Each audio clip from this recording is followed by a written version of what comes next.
Ibadallah, khutba yetu siku ya leo tutazungumzia umuhimu wa kuhifadhi heshima ya mtu na madhara ya kuvunja heshima ya mtu. Likulli qabailun sha'nun, kila kabila ina mambo yake, madhmumun wa madhum, mabaya na mazuri, lakini tumekatazwa kubezana, kudharauliana na wakati mwingine kuwatuhumu watu kwa ubaya kwa sababu ya anakotoka,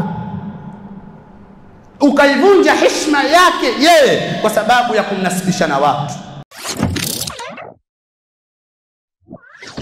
Wa nastaghfiruh wa na'udhu billahi min shururi anfusina wa min sayyiati a'malina. من يهده الله فلا مضل له ومن يضلل فلا هادي له وأشهد أن لا إله إلا الله وحده لا شريك له وأشهد أن محمدًا عبده ورسوله صلوات الله وسلامه عليهم. أما بعد، فإن أحسن الحديث كتاب الله، وخير الهدي هدي محمد صلى الله عليه وآله وسلم، وشر الأمور محدثاتها، فإن كل محدثة بدعة، وكل بدعة ضلالة، وكل ضلالة في النار. معاشر المسلمين أحباء، أوصيكم بتقوى الله، فإنه من اتقى الله سبحانه فقد نجا وصلح له عمله. عباد الله، إن يواجه الله سبحانه وتعالى بعد يكم حميدي الله تبارك وتعالى نكم تكيا صالة سلام متوم محمد صلى الله عليه وآله وسلم. نوصيين نكيوsia nafsi yangu, nafsi ambayo ina mapungufu ya kila aina katika swala zima la kumwogopa Allah tabaraka wa taala. Ibadallah, wasia huu wa sisi kuhusiana kumwogopa Allah hauwezi kumalizika isipokuwa baada ya sisi kuondoka katika maisha haya. Sisi tutaendelea kuhusiana katika membari kama hizi, tukiwa nje ya membari hizi, tukiwa katika majumba yetu, tukiwa katika biashara zetu, katika kila nahiyan, pande zozote tutakazo kuwepo, ili tupate amani. Ni sisi tuhusiane kumwogopa Allah tabaraka wa taala, kwa sababu Allah subhanahu wa taala yeye mwenyewe hakutosheka kuwahusia waliopita kabla yetu, bali alilifanya jambo hili la kuwahusia waja wake kumwogopa yeye ni wasia mustamirra, wenye kuendelea. Yaqulu Allah subhanahu walaqad wasaina alladhina utul kitaba min qablikum, kwa hakika tumewahusia wale ambao tuliowapa kitabu kabla yenu, wa iyyakum, na tukawahusieni nyinyi, anittaqullah, muogope Allah subhanahu. Lakini Mtume sallallahu alayhi wa alihi wasallam katika kila munasaba unaofungamana na maslaha ya umma ya Kiislamu na ya kijamii, akiwahusia watu kumwogopa Allah subhanahu, bali akizikariri aya ambazo ndani yake zina wasia huu. Katika zile aya tatu mashuhur ambazo masahaba na ulama wameziweka katika khutbatul haja, ndani ya zile aya, kila aya utakayosoma ina wasia wa kumwogopa Allah. Limadha? Kwa nini? Kwa sababu gani watu wahusiwe jambo hili? Ni kwa sababu ya ahadi alizoziahidi muumba wetu ambaye ni Allah kwa yule atakayemwogopa yeye. halafu akajipinda katika kuyafanya yaliyo mazuri. Allah ameahidi kufaulu kwa mwenye kumwogopa yeye, inna lilmuttaqina mafaza. Allah akaahidi kumwokoa mwenye kumwogopa yeye, thumma nunajji alladhina ittaqaw wa nadharu adh-dhalimina fiha jithiya. Allah subhanahu akaahidi kuwanusuru wenye kumwogopa yeye katika hali zote watakazozipitia. Allah subhanahu anasema, waman yattaqillaha, na yeyote atakayemwogopa Allah subhanahu, yaj'al lahu makhraja, Allah humpa yeye njia za kutoka katika pale alipokwama. Hii ndiyo maana ya taqwa, na hizi ndio thamaratu taqwa, na haya ndiyo mambo ambayo yanatupaswa sisi tukumbushane kwa sababu ya fadla zilizopo. Ibadallah, faha ana usikum, bas na mimi na wausieni, wa usi nafsi almuqassira, na nayusia nafsi yangu yenye mapungufu ya kila aina katika swala zima la kumwogopa Allah tabaraka wa taala. Ma'ashara almuslimina ahibba, akhraja al-imam al-Bukhari wa Muslim min hadithi Abi Hurairah radiyallahu anhu qala qala Rasulullah sallallahu alayhi wa sallam, lam yatakallam fil mahdi illa thalatha. Amesimulia al-Imam al-Bukhari na Muslim katika hadithi aliyosimulia Abu Hurairah Abdurrahman ibn Sakhar ad-Dawsi al-Yamani, asema qala Rasulullah, amesema mtume wa Allah subhanahu, lam yatakallam fil mahdi, hajapatapo kuzungumza yoyote katika umri wa utoto, fil mahdi, katika umri ule ambao haiwezekani kwa mwanadamu kuzungumza, umri ambao ni nadra, bali ni umri ambao la yumkin, haiwezekani mtu kuzungumza, illa thalatha, isipokuwa watu hawa watatu. Allah subhanahu, watu hawa watatu aliwapa taufiki wakazungumza katika umri ambao la yastati al-insan an yatakallam, hawezi mwanadamu kuzungumza tena mazungumzo yenye kueleweka au yenye kufahamikwa na jamii, isipokuwa watu hawa watatu. Fadhakara an-nabiy sallallahu alayhi wasallam, akawataja mtume akasema, mtu wa kwanza Isa bin Maryam, ni Isa ibn Maryam, pale alipotuhumiwa mama yake kwamba yeye amezini na Allah subhanahu, akamzungumzisha Isa aje afanye istibra, aje amtetee, abainishe haki. Na haya anayanukuu Allah subhanahu, alipoingia Maryam na mtoto wake akiwa amembeba, watu wakashangaa, wakamuuliza, ya ukhta Harun, ma kana abuki imra sawin wama kanat ummuki baghiya, hakuwa mama yako kuwa ni mwanamke muhuni. Lakini Maryam kwa sababu amepewa maagizo asizungumze, fa asharat ilayhi, akawaashiria mtoto wake kwamba huyu ndio mzungumze naye, bilaks, fa asharat ilayhi.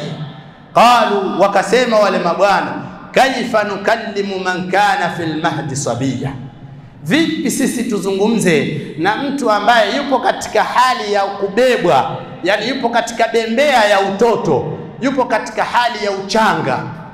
Lakini kwa taufiki ya Allah, Isa akazungumza. Allah ameyanukuu maneno aliyozungumza Isa bin Maryam, qala inni abdullah atani alkitaba waja'alani nabiyya, mpaka alipofika katika kubainisha nini kilichomhusu mama yake.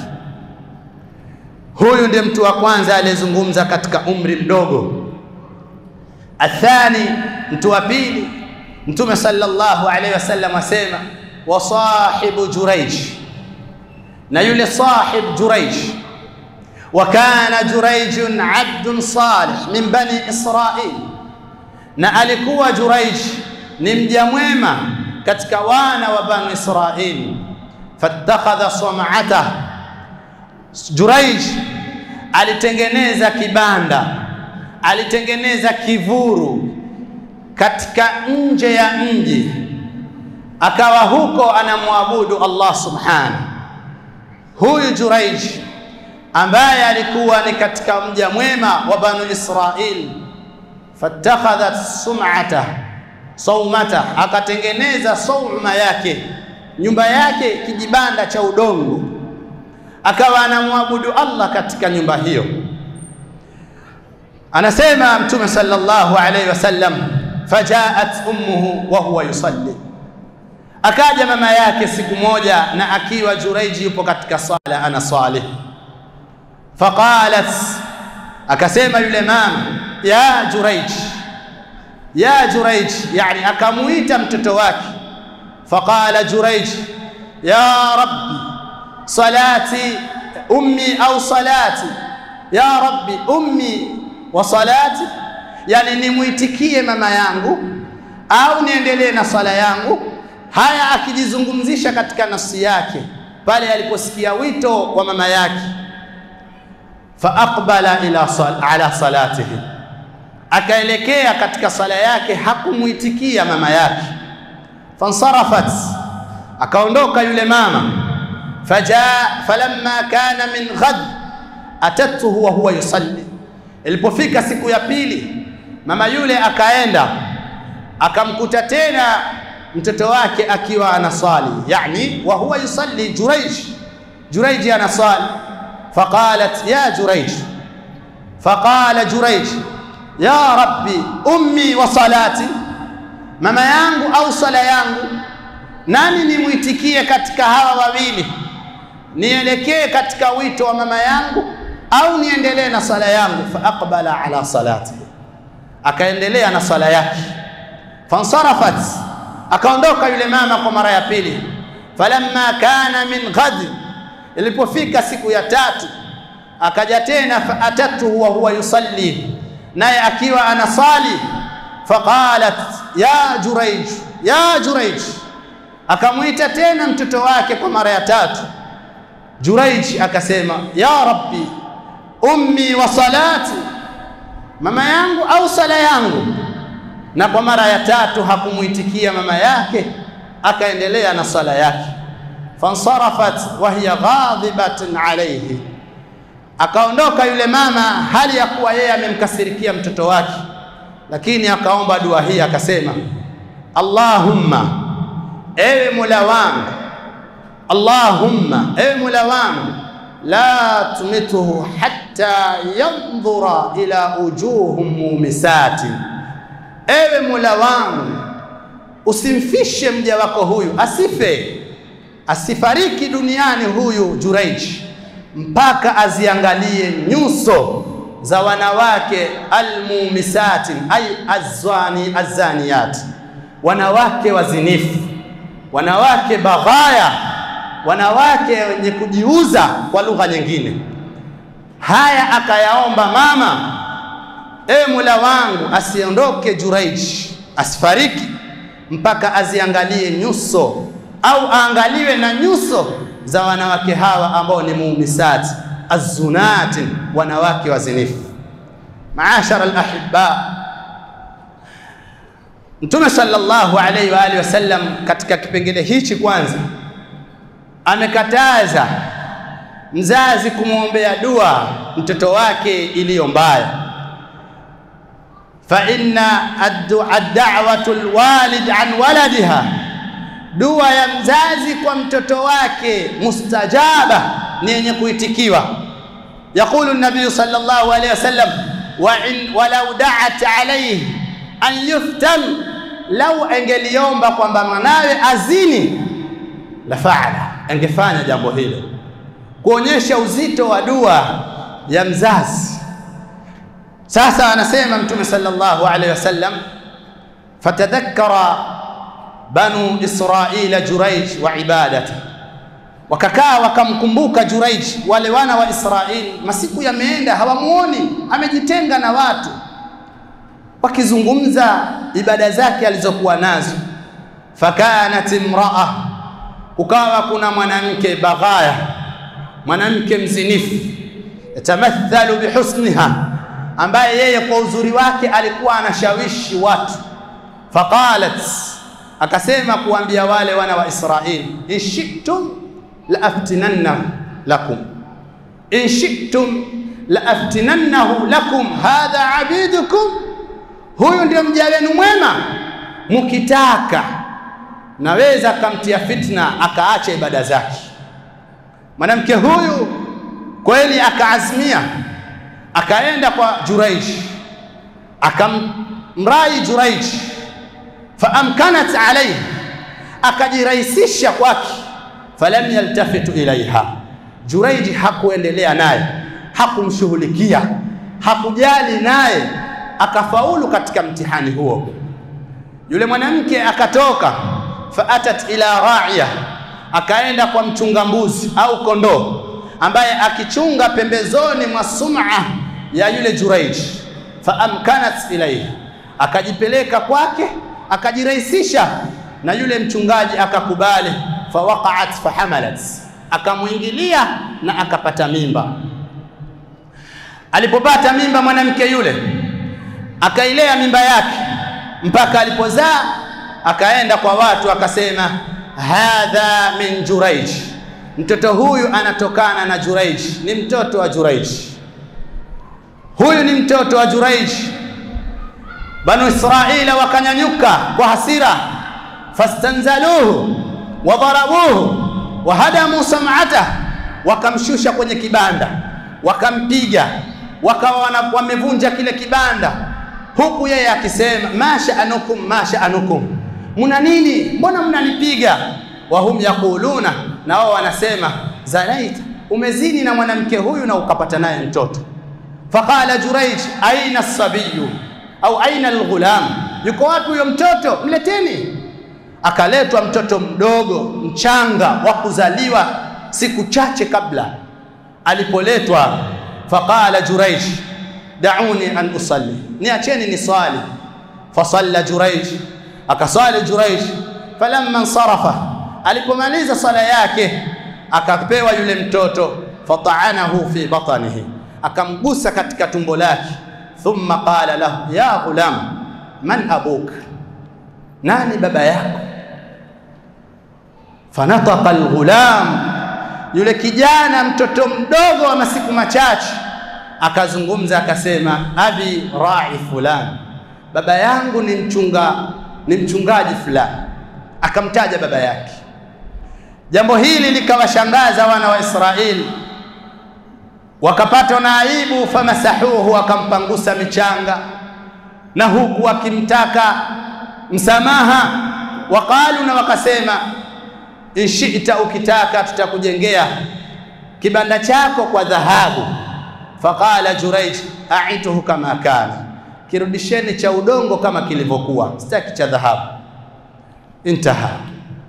Amma alghulamu thalith, ama mtoto wa tatu aliyezungumza katika umri mdogo, baina sabiyyun yurdi'u min thadi ummihi, ni mtoto ambaye alikuwa akinyonyeshwa katika kifua cha mama yake. Mtoto mdogo ananyonya. Famarra rajulun rakibun dabbatun faratun, akapita bwana mmoja amepanda mnyama wa fahari, kipando kizuri, na watu wamemzunguka. Faqalat al-um, yule mama akasema alipomwona yule bwana, Allahumma, ewe Mola wangu, ij'al ibni mithlahu, mfanye mtoto wangu awe kama huyu, mtu ambaye ana utukufu kwa sura ya kawaida, amepanda mnyama wa fahari. Fataraka thadiyun, yule mtoto akaliacha ziwa analonyonya kwa mama yake. Wanadhara ila rajul, kisha akamtazama yule bwana ambaye amepanda mnyama wa kifahari.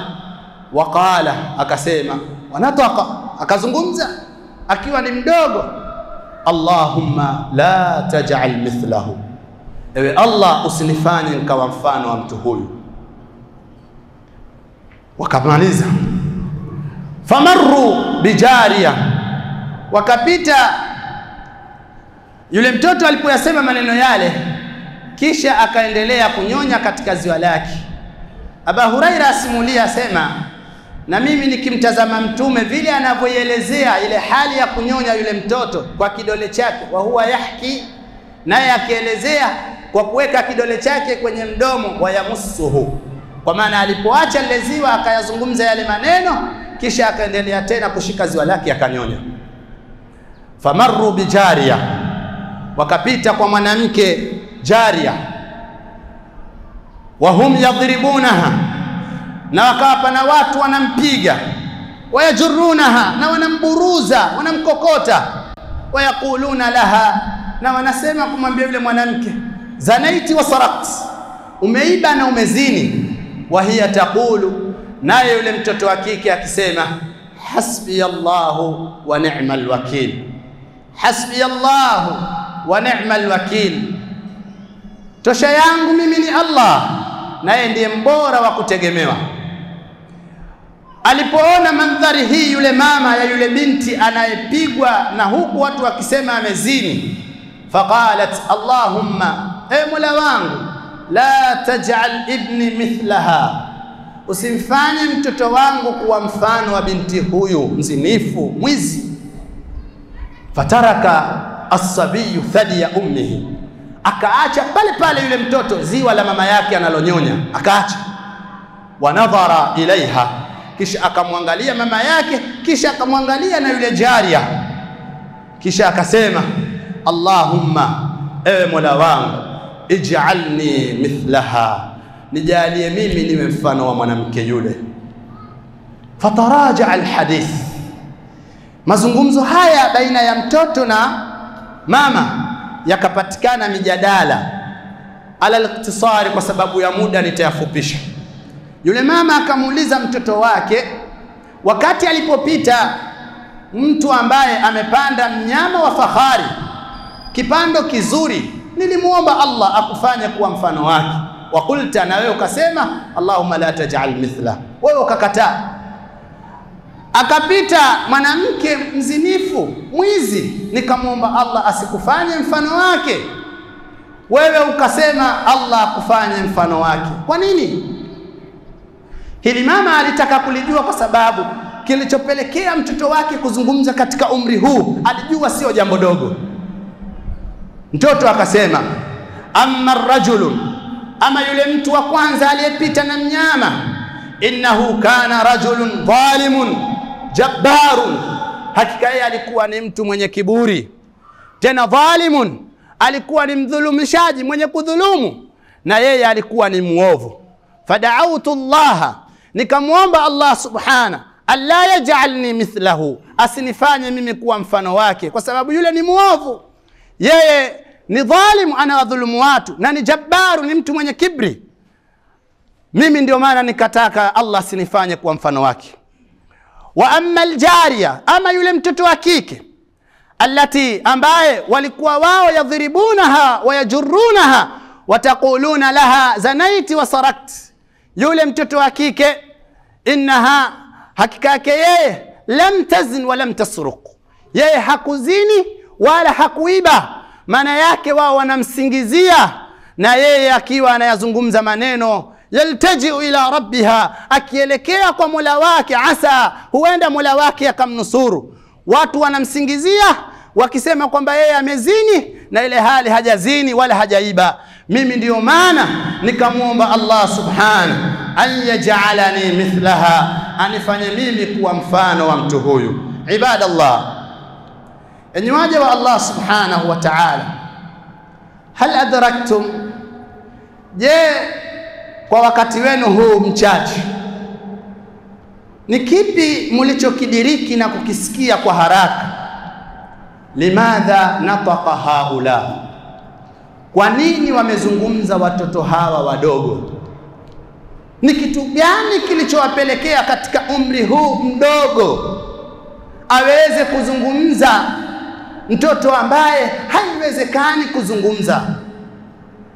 Fala'allakum, huenda ikawa baadhi yenu mmediriki au hamkulidiriki hilo, lakini hawa hakuna kilichopelekea kuzungumza isipokuwa difa'u anil a'rad. Wamezungumza kwa sababu ya kuitetea heshima ya mtu. Ibadallah, hutuba yetu siku ya leo tutazungumzia umuhimu wa kuhifadhi heshima ya mtu na madhara ya kuvunja heshima ya mtu. Maashara al-ahibba, hawakuzungumza watoto hawa wadogo isipokuwa wamezungumza kumtetea mtu katika haki ya heshima yake.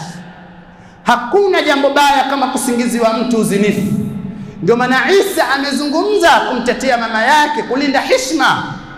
Jurayj, sahibu Jurayj, yule mtoto amezungumza kutetea heshima ya mtu isichafuliwe. Lakini kadhalik kijana huyu ametamani kuwa mfano wa yule, na akazungumza katika mashahadi hii kubwa kwa kulinda heshima ya mtu. A'raf, heshima. Ikivunjwa heshima katika jamii, dannasil ummatu ala madhlama, umma huu utachanganyikiwa, utaingia dhulma. Ikivunjwa heshima ya mtu, akanajisiwa mtu, akasingiziwa mtu, akavunjiwa mtu heshima yake, ikawa sababu ya yeye kuwa anatembea hana raha, basi utambue dhulma katika mji huo au katika jamii hiyo itaenea. Ahibba, ikhwatan ajilla, ndugu zangu katika imani, Allah subhanahu wa ta'ala ameleta sheria mbalimbali kuja kuilinda heshima. Heshima ya mtu ni tunu, ni thamani kuliko anavyojitamani mtu yeye mwenyewe.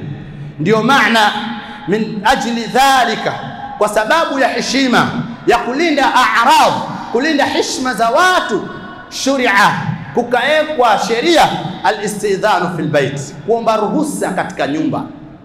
Yote haya ni kulinda heshima. Ikaekwa sheria kwamba asiingie mtu nyumbani kwa mtu mpaka aombe idhini, hata awe ni baba yake. Waliyasta'adhinu minkum alladhina lam yablughu alhulm, mpaka mtoto mdogo ambaye hajabaleghe akatakiwa aombe ruhusa kuingia chumbani kwa mzazi wake. Lengo ni nini? Ni kulinda heshima. A'rad, kwa sababu ya heshima sheria ikaharamisha an tusafira almar'atu, kusafiri mwanamke biduni mahrami, pasipokuwa na maharim. Yote ni kulinda heshima. Ni haramu kwa mwanamke kusafiri asipokuwa na maharimu wake. Na maharimu sio shemegi, wala maharimu sio kaka mtoto wa ami yake, na maharimu sio mtoto ambaye yeye eti amlea, ambaye si mtoto wake yeye. Maharimu si mtoto wa shangazi. Maharimu ni baba yake au mumewe au kaka yake wa kuzaliwa naye au mtoto wa mumewe au mtoto wa kaka yake wa kuzaliwa naye, ndio maharimu. Ulama wanakubaliana, lau kama atasafiri mathalan mwanaume na mkewe na mkwe wake na shemegi yake, kwa maana mwanamke yani binti yani dada wa mke wake, wakawa watu wangapi? Wanne, mume na mkewe na mkwewe. Halafu ndani ya huo msafara kuna huyu binti ambaye ni shemegi yake huyu mume. Sheria inasema jambo hilo haliruhusiwi. Lazima huyu binti huyu naye awe na maharimu wake. Lima? Kwa sababu huyu shemegi yake sio maharimu. Akifa dada yake anamuoa yeye. Seuze hapa, nimekupa mfano wa shemegi. Je, yule mtu atakayesafiri tu na rafiki? Leo watu wakaziacha kuzilinda heshima za mabinti wao kwa kuwaruhusu kukata masafa. Mtu anatoka leo Kigoma anaitaka Tanga, maharimu wake ni simu, eti kwa sababu ana simu tutawasiliana naye. Ibadallah, Mtume sallallahu alayhi wa alihi wasallam amemzuia mtu kwenda hija kwa sababu tu mkewe anaenda. Amemzuia mtu kwenda vitani kwa sababu tu mkewe yeye anaenda kwenye hija. Mwanaume huyu amekuja amuomba Mtume, ya Rasulullah, inni uridu an akhruja ila jaishi kadha wa kadha, mimi nataka niende vitani, wa mraati turid, na mke wangu yeye anataka kwenda hija, Faqala an-nabiy sallallahu alayhi wasallam, mtume akasema, nenda hija naye, wewe usende vitani. Maashara al-ahibba, hii yote ni kulinda heshima ya mtu asije akanajisiwa.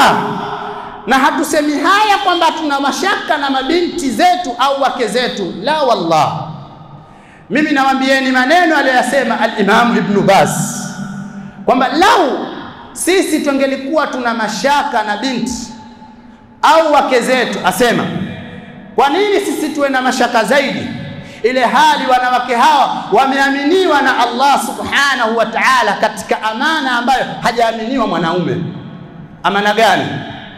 Tunakubaliana wote, hakuna anayemjua mtoto ni wa nani isipokuwa ni mwanamke. Haya ni maneno ya Allah aliposema, wala yaktumna ma fi arhamihin, wanawake msije mkafiche yaliyomo katika matumbo yenu. Yani lau mwanamke akutane na wanaume wawili kwa wakati mmoja, kwa siku moja, wa anjabat, na apate mimba, yeye ndiye anayefahamu mimba hii ya nani katika wanaume hao. Hii ni amana ameaminiwa mwanamke na Allah, lakini huyo aliyemwamini ndiye huyo aliyemwekea sheria asisafiri peke yake. Iweje sisi tukubali? Leo heshima ikavunjwa. Wanawake wangapi ndio wao wanakuwa ma-MC katika mashughuli ya usiku wa vyombo, na mtu amekaa anamsikiliza mkewe anavoghani na kuvishatambua na kuvielezea vyombo alivyotunzwa binti. Heshima yake inaenda wapi? Hili kama amelikataza Allah kwa mwanamke bora duniani ambao ni wake wa mtume, ya nisaa an-nabii, enyi wanawake wa mtume wa Allah subhanahu, lastunna ka ahadin minan nisa in ittaqaytun fala takhda'na bil qawli fayatma'a alladhi fi qalbihi marad. Kaziwa wake wa mtume wasinyanyue sauti zao. Leo atoka mtu yupo eti katika usiku wa vyombo ananadi mtu aliyetunzwa na ni mke wa mtu au ni binti wa mtu. Kisingizio wameweka wao mahoba, wamejifunika wapo wao kwa wao. Hii sauti apewa nani? A'rab, heshima.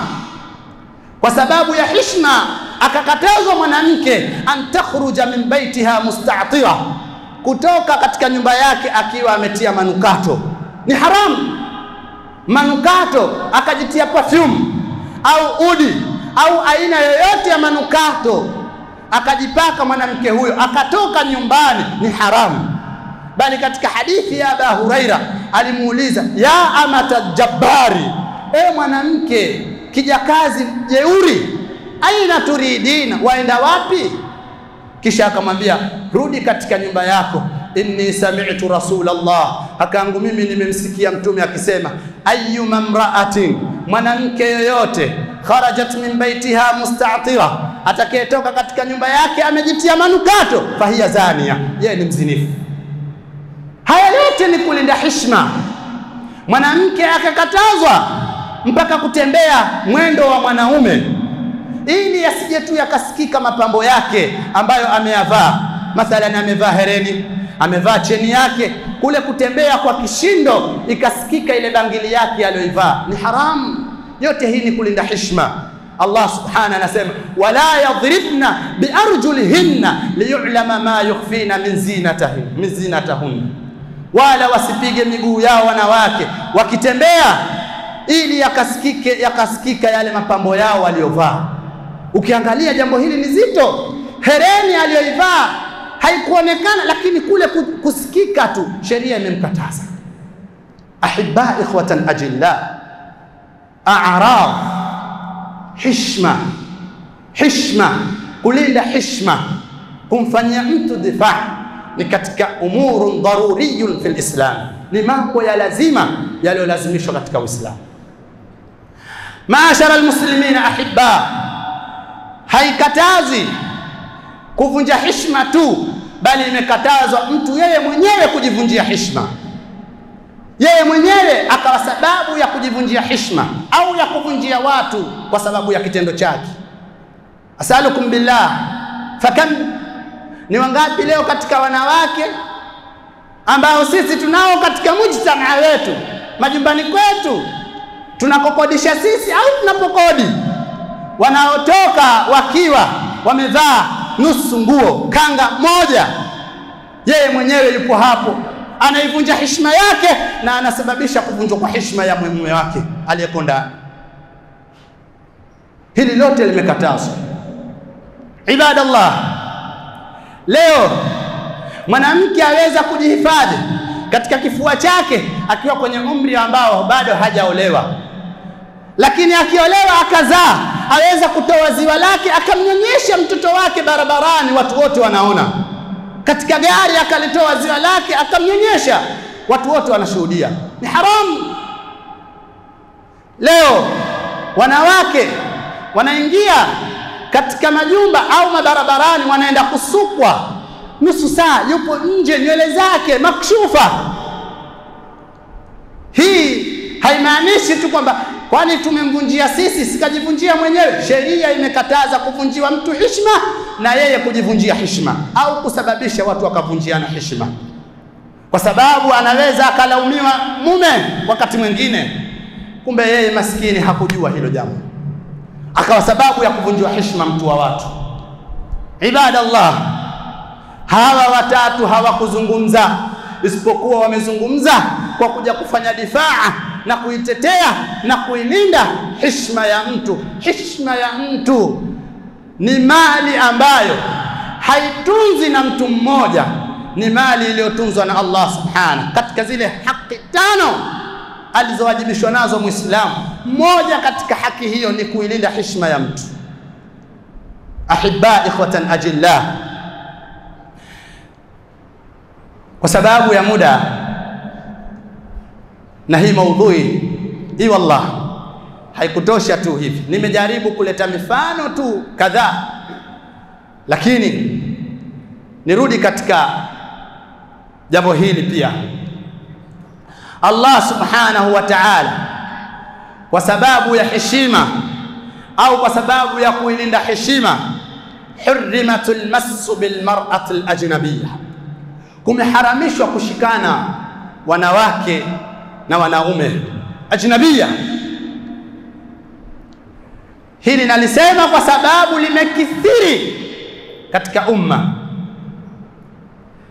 Huku ni kuvunja heshima ya mtu na ndani yake yapelekea mtu akachafuka kwa jambo hilo. Aqulu ma tasma'un. Alhamdulillah wahdahu, salatu wassalamu ala man la nabiyya ba'dahu, نبينا محمد وعلى آله وأصحابه ومن والاه وبعد. معاشر المسلمين أحباء، روى الإمام البخاري ومسلم من حديث أبي هريرة رضي الله عنه قال: قال رسول الله صلى الله عليه وسلم: لا تحاسدوا ولا تناجشوا ولا تباغضوا ولا تدابروا وكونوا عباد الله إخوانا. المسلم أخو المسلم لا يظلمه ولا يخذله ولا يحقره. التقوى ها هنا، ويشير إلى صدره ثلاثة: التقوى ها هنا، التقوى ها هنا. بحسب امرئ من شر أن يحقر أخاه مسلم. kisha Mtume sallallahu alaihi wasallam akasema: almuslimun haramu damuhu wa maluhu wa irduhu. Rawahu al-Bukhari wa Muslim. Ibadallah, kwa sababu ya muda na hofia kurefusha maudhui hii, lakini as'alukum billah, na waombeni kwa dakika hizi nikamilishe maudhui yangu kwa hadithi hii. Mtume sallallahu alaihi wasallam amekataza hasadi ndani ya hadithi hii. Amekataza watu kufanya tanajash, amekataza watu kuuziana, yani mtu kuuza kwenye biashara ya ndugu yake, bei ya ndugu yake. Kwa mfano haraka tu, ni mimi nauza mathalan kitabu kwa 1000, akaja mtu akasema mimi kitabu hicho nauza 900, haifai. Au akaja mtu akasema mimi nauzie kwa 1100, haifai. Al-ikhtisar hadithi na maana pana. Kisha Mtume sallallahu alaihi wasallam katika yale ninayokusudia zaidi akasema: almuslimun akhul muslimin. Haya yote yazungumzia heshima yote. Uweza ukauza kitu kwa ndugu yako akakuvunjia heshima akakudhani, na yote yanajunga kulinda heshima. Mtume akasema almuslimun akhu muslimi, muislamu ndugu yake ni muislamu kwa sifa hizi: la yadhlimuhu, asimdhulumu, wala yakhdhuluhu, asimfezeheshe, wala yahqiruhu, wala asimdharau. Hili ndo ninalolitaka. Katika moja ya asbabu ya kuvunja heshima za watu ni al-ihtiqaru, ni kudharauliana sisi kwa sisi. Na nitapigia mfano, ibadallah, samuhuni ushidukum billahi annani la uayyiru, sitii dosari ya kabila hizi, la wallah, na kusudia mifano. Nitataja baadhi ya mambo. Leo hawezekana akapatikana mu'minan, mwanamke wa Kiislamu ambaye ana sifa za imani, mutahajjiba, multaziman bidiniha, mutamassika bi shari'ati Allah, amejistiri, ameshikamana na dini yake vizuri, halafu kukatokea kijana ataka kwenda kumuoa. Watu swali la kwanza watakalomuuliza ni kabila gani? Billahi alaikum, sikusudii kuwatia dosari katika hili. Mtu atasema, akitajwa tu akiambiwa huyu ni Mdigo, kwa dini yake alionayo mwanamke huyu anakosa kuolewa kwa sababu ya kabila la Udigo. Limadha? Kwa sababu ya watu kuhukumu yale masalafa yaliyopita katika mambo yaliyofanyika. Yawezekana kuna tabia zilizofanywa kwa jahala, kwa ujinga katika kabila hilo, au kuna mambo watu walioyafanya kwa kukosa wao kujua thamani ya dini yao, akahukumiwa binti huyu katika jambo hilo. Ni kumdharau yeye, na huyu ni Muislamu, na Mtume amekataza wala tahqiruhu, usimdharau. Muulize mtu au mnasibishe mtu na dini yake yeye kwanza, maadamu wewe umeamrishwa kumhukumu yeye. Hatusemi likulli qabailun sha'nun, kila kabila ina mambo yake, madhmumun wa madhum, mabaya na mazuri, lakini tumekatazwa kubezana, kudharauliana, na wakati mwingine kuwatuhumu watu kwa ubaya kwa sababu ya anakotoka, ukaivunja heshima yake yeye kwa sababu ya kumnasibisha na watu. Ibadallah, haya na mifano mengineyo. Litatajwa kabila ambalo kwa muda tusiyataje kwa sababu ni mifano tu, lakini lengo tu ni kutaka kumwenezea yeye uchafu kwa sababu ya yale yaliyopo. Allah subhanahu nahikum bihadha, amewakatazeni hili: innal ladhina yuhibbuna an tashi'a alfahishatu fil ladhina amanu, hakika wale ambao wanaopenda kueneza uchafu kwa watu walioamini, kwa imani zao wakawaenezea wao uchafu. Allah amesema hawa lahum adhabun, watapata wao adhabu mbele ya Allah subhanahu. Lengo haya yote yamekuja kulinda heshima ya mtu, yeye mwenyewe kwa heshima yake aheshimiwe. Ndio maana mwisho wa hadithi Mtume akasema, Muislamu kwa Muislamu mwenzake haramu damuhu, ni haramu damu yake, wa maluhu, na mali yake, wa irdhuhu, na heshima yake. Bihasabi mri'in min sharri, yatosha mtu kuwa muovu, an yahqira akhahu muslim, kumdharau tu ndugu yake, kumuondoshia heshima tu ndugu yake, mtu akawa ni mtu wa shari. Maashara al-ahibba, ataasaf, nasikitika kusema kwamba muda wetu hautoshelezi, na hii sio makamu ya kurefusha maudhui. Lau yangelikuwa ni kwenye muhadhara tungekamilisha maudhui hii. Inna Allaha amarakum bi amrin bada bihi binafsi wa athna alayhi malaikatihi wa thalatha bikum ayyuhal mu'minun. Inna Allaha malaikatahu yusalluna ala nabi ya ayyuhalladhina amanu sallu alayhi wa sallimu taslima. Allahumma salli ala Muhammad wa ala ali Muhammad kama sallaita ala Ibrahim wa ala ali Ibrahim innaka Hamidul Majid. وبارك على محمد وعلى آل محمد كما باركت على إبراهيم وعلى آل إبراهيم في العالمين إنك حميد المجيد.